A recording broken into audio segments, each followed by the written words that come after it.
আমি বহিরাগত সকল দর্শককে মাঠের বাইরে চলে যাওয়ার জন্য ওইদিকে দেখেন কি চলছে রে বাবা, মাথা নষ্ট বাবা, আরে বেলুন ফাটা খেলা রে।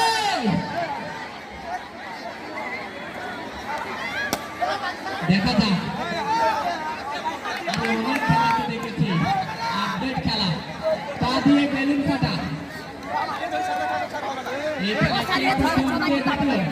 এবং কে তৃতীয় হয় সেটাই কিন্তু দেখার বিষয়।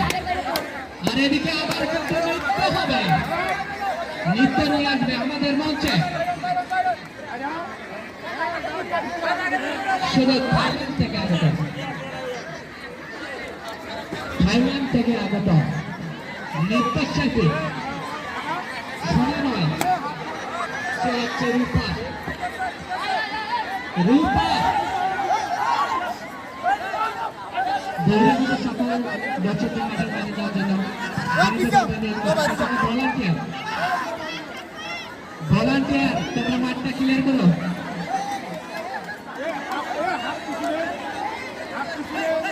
তোমরা সকলেই রূপা নৃত্যটা দেখো কেমন।